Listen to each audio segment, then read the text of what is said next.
You see, it's the same question we are going back.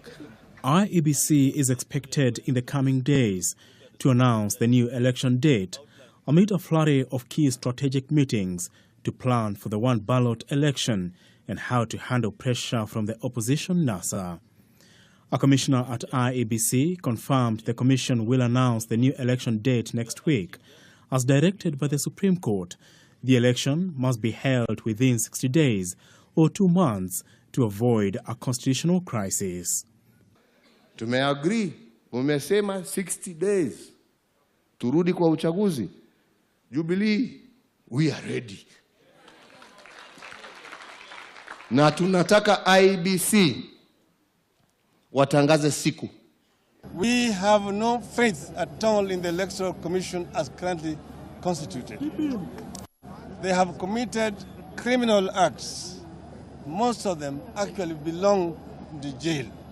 Iebc is on the firing line from NASA, which wants the Commission Secretariat to be sacked.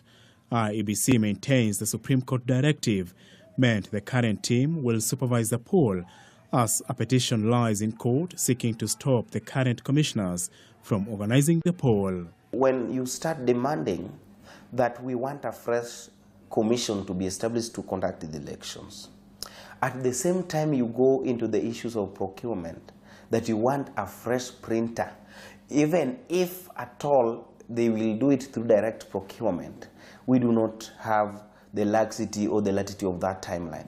Therefore, it is important, because even for Al Ghurair to be given a go-ahead to print, it was as a result of a judicial determination. A source at Iebc says the procurement of ballot papers printing will be central in the discussions. Due to shortage of time, Al Ghurair, according to some of the commissioners, is likely to be considered.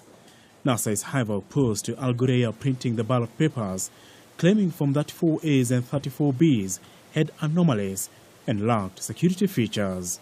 The announcement by Dr. Ekuru Aukot that he will join the presidential race has raised questions on whether presidential candidates who did not petition for the invalidation of the poll can contest. According to the 2013 Supreme Court judgment, which Attorney General Githu Muigai sought advisory on, legal analysts maintain the contest should be between Odinga and Kenyatta. Based on the 2013 decision, there was an extensive discussion to that effect. Could it be whether it is a rerun or when a fresh election is called?